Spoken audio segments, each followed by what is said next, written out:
Welcome to the Drapery. Dr. Chris Baker, DC here, going over Ravnica Unified, basically a constructed league here, run by Jack. And the way I'm going to do these is I'm going to play all my matches for the week, and then I'm going to do a recap for the week. One with the deck tech of the decks that I was looking to play, and then two with each individual match. And for week one, if you look at the schedule here, he's made it smaller since it's in the past now, but it was 40 card singletons, so like a limited deck, only 40 cards, still get a 15 card sideboard, but you can only have one of each, which is kind of unique.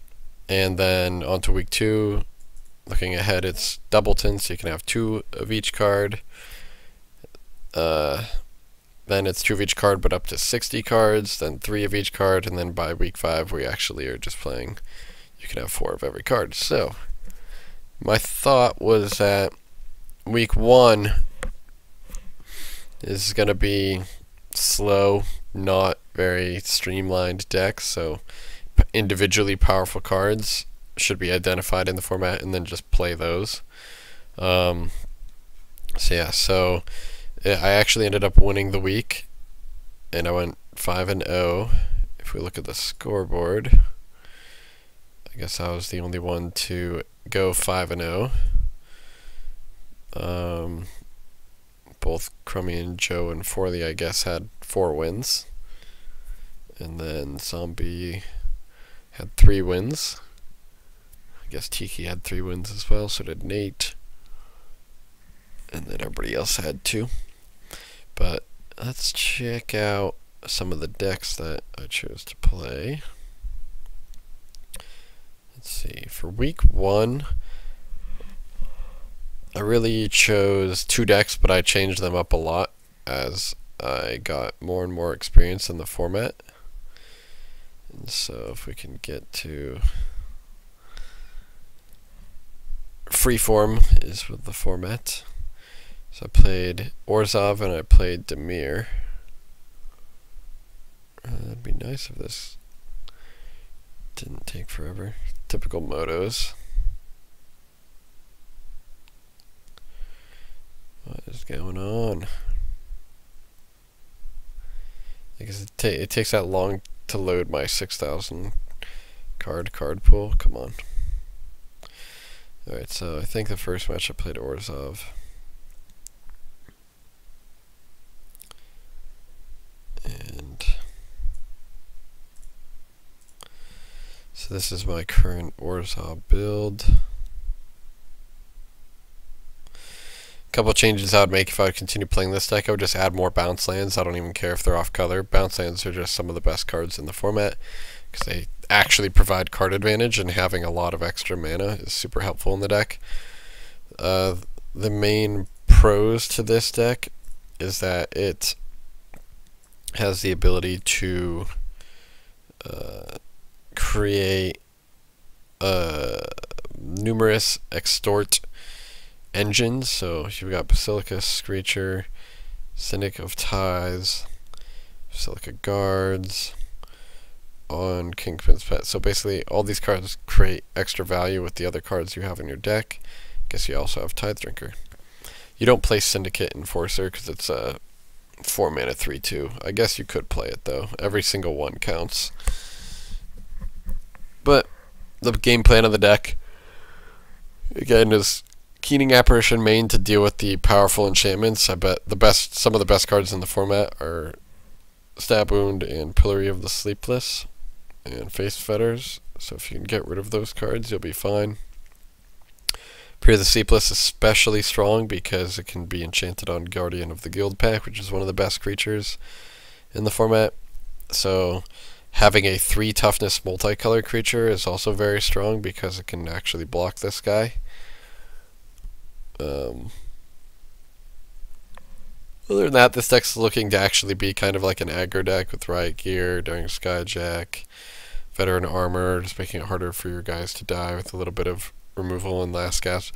We don't play Devour Flesh in the main here because we have too many Pillory, Stab Wound, and Face Feathers as enchantment based removal. That Devour Flesh is a blank top deck if we do that. But yeah, Shrieking Grotesque is great.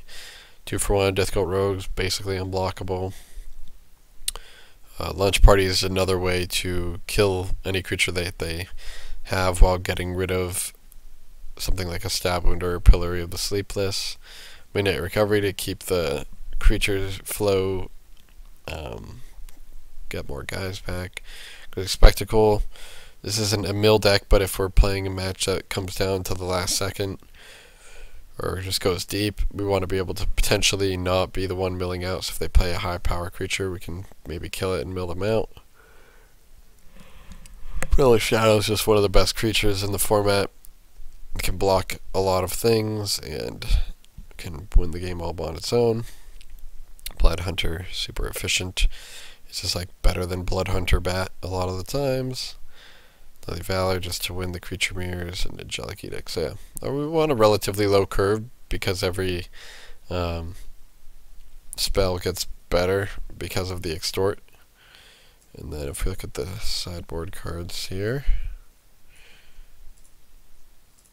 let's see what we got. Smite against attacking decks. Executioner Swing is good because it kills Guardian of the Guild Pact. Flash if we're going to take out our enchant removal. Waltz if we want get our creatures back right, or if they're self-milling or milling us.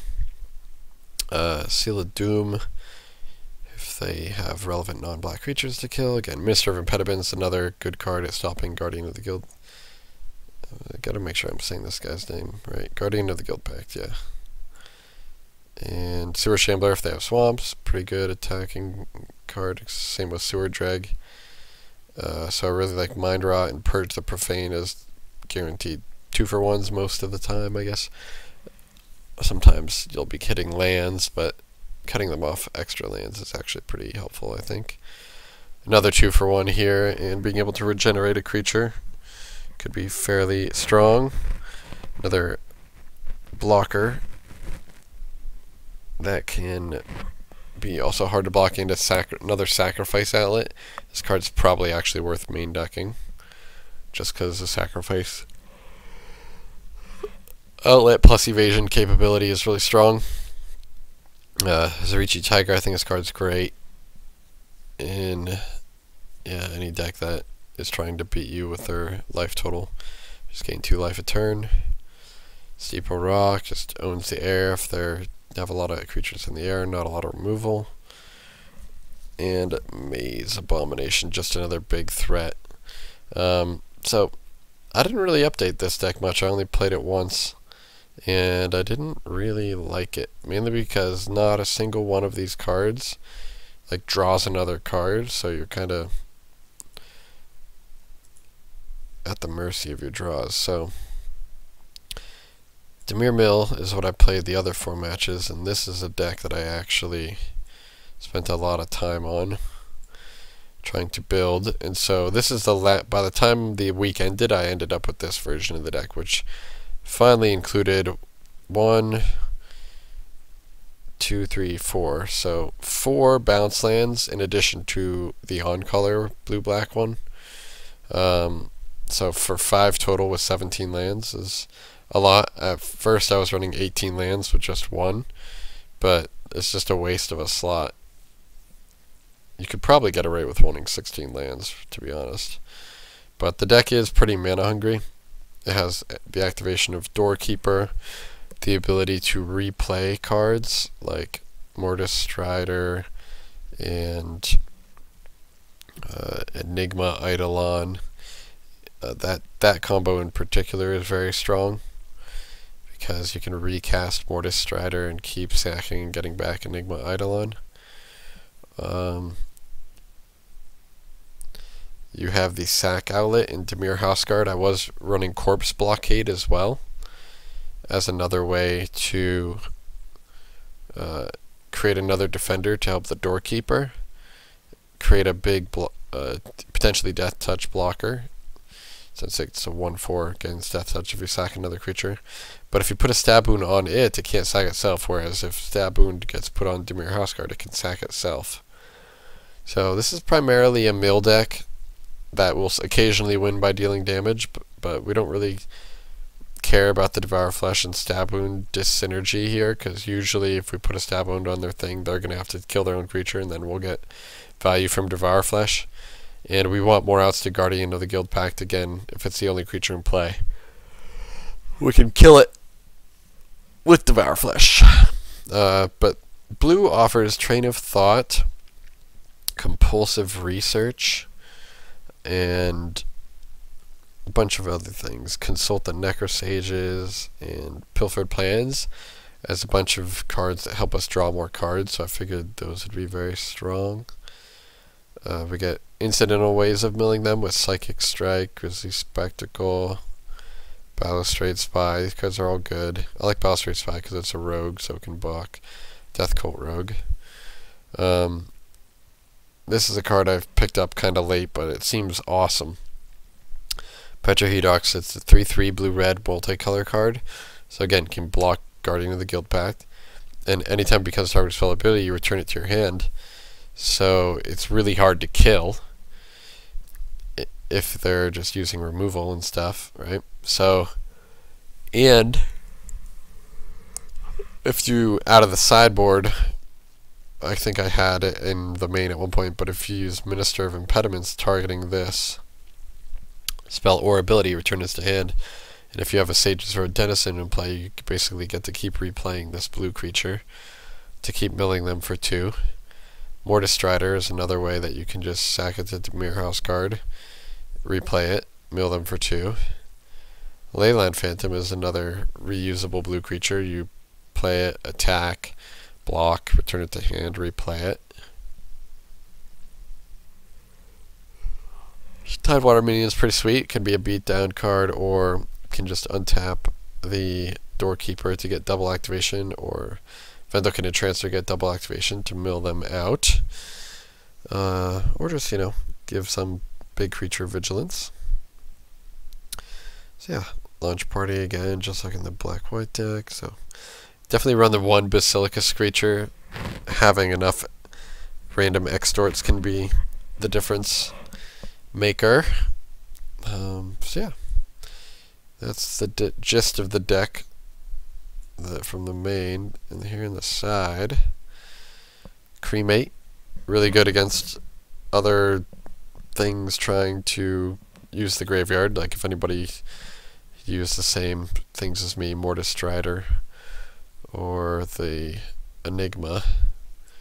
What's that card called? Enigma Eidolon. Be good to have interaction with that. I didn't know if there would be really fast aggro decks, but I built some. And I'll show you a couple of my builds. Murmuring Phantasm I thought would be good against decks trying to attack. Waltz and Lurking Informants, just like Fate Seal for 1 every turn. And then if you think it's a good card, put it in the graveyard. It helps you mill. Crypt Incursion. One of the most busted, powerful cards in this format. When you're milling them, you just gain so much life that it's impossible to lose. Douse and Gloom if they have small attackers. Mind Rot for those guaranteed 2-for-1s. Some more cards if you want to attack. Sewer Shambler and Death Cult Rogue. If they, some decks might board in their entire sideboard and go up to a 55 card deck, at which point we just become a very streamlined blue-black aggressive deck. Mr. Impediments, Keymaster Rogue, and the attacking plan, picking up creatures that have enchantment removal on them. Midnight Recovery to get cards back. Zero Drag to attack, and then Terrastorm was a card that I found later. I thought it was better than the 4/5 Death Touch. Because if your opponent mills it, you still get to put +5/+5 on one of your creatures, which is just huge. Just unreal big. And even if you just cast Sepbane at 5/5, that's just like huge in the format and will take over a game on its own. And then even if they deal with it, then you get the second coming value. So that's the deck that I mainly played. As you can see, I built 2, 3, 4, 5, 6, 7, I guess 8 total decks. I didn't really finish all of them, but I just wanted to have a general idea of some decks. So this is a blue-white deck that tried to be a deck with flyers and a deck that just tries to attack. It gets plenty of card advantage, plenty of ways to deal. And the extort creatures are like burn spells in the late game. But you can see how annoying this deck might be to play against. Just attacks very efficiently. Right. There's a lot of multicolored cards for various situations. You can sideboard into the mill plan, actually, with all these blue cards. Potentially. If they don't have a lot of removal, then Last Thoughts and Hands of Binding get really good. So yeah. That's the blue-white deck. Boros deck. Again, I could get some more cards. A lot of cards I don't necessarily own, so I'd have to buy them by looking them up. But red or white deck is pretty aggressive here. A lot of ways to put down early creatures. Madcap Skills, pretty sick card. If they run out of removal, then you slap that on a creature, it deals tons of damage. Hasdust Snare Squad and Court Street Denizen are sick at getting rid of blockers. If you notice, every single creature in this deck is actually white, so the Court Street Denizen is big game. It works pretty well with Eyes in the Sky and Cellar of Songbirds as well. Yeah, so every creature at 3-drop, is haste or white or evasion, or creates problems for blockers. So more evasion, so yeah. And the red cards just make it hard to block, direct damage, kill a blocker. So I think this deck actually gets a lot better once the format is allowed to do doubleton or single rather than just singleton. So I didn't really finish the sideboard, but there's tons of cards here that could have some good effect.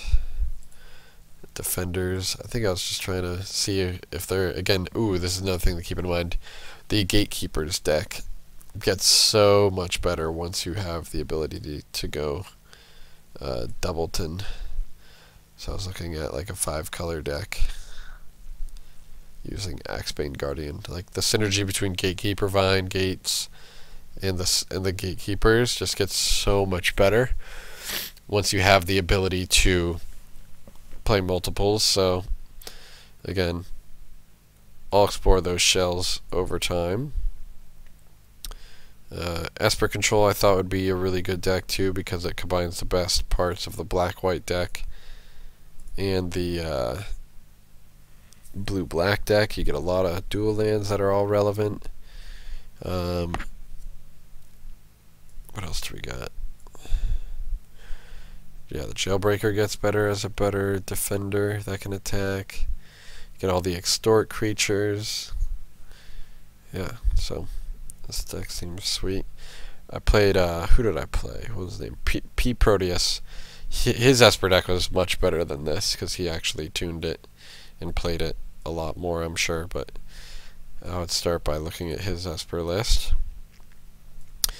Is it? Now this is a sweet deck too, because of, you get Frostburn Weird, ways to kill early creatures efficiently. I chose to play kind of a control shell here with again the blue mill plan. So here we've got the same blue mill cards, but in red you get another defender that can deal a lot of damage, which is pretty cool. Steam Court Weird, another 2-for-1 type creature. Ocular Halo is another pretty cool card that can just draw you a bunch of cards. Keymaster Rogues, especially important because we have creatures that we want to cast and then actively want to return to our hand, which are Izzet Chronarch, Void Wielder, and Vedalken Dismisser. So those are all sick Keymaster Rogue combos, as well as being able to knock off the enchantment removals. So this deck can win by milling or damage, or both. It just has tons of card advantage, and it seemed like a fun deck. I don't know why I didn't choose to play this one. I think the black just offers a little bit more card advantage in Hand Disruption and in Graveyard Recursion. A little bit more powerful. And then the last deck, I didn't quite finish building, but I was looking at a Simic deck that had, this is the creature cast, so the non-creature spells I had all through here, and I was trying to decide which ones would be the most relevant. There's so many options. But essentially this deck is playing all the evolved creatures, which all get bigger with the more creatures that you play, and the graft creatures. And the graft creatures are really good. Oh, this one might not be legal, because it's an uncommon in that set. Oh. But yeah, being able to play like some of these reach evolved guys, trample evolved guys, still run the blue mill package, but this thing's a 5/5, so it's going to evolve all your creatures, and then you can give counters to other things. You can also put Ocular Halo on this creature, since it can't attack or block anyway, it doesn't matter. Also, Ocular Halo works really well with Simic Ragworm. It's just pay 1 blue, draw a card. So you can draw a ton of cards. If you get that combo going, you probably win the game immediately, if you can set that up. So you get some just really big creatures potentially in play with this deck, but again, I just thought the black was better overall. So I don't know necessarily what I'm going to do for a 40 card Doubleton yet, but you'll find out next week.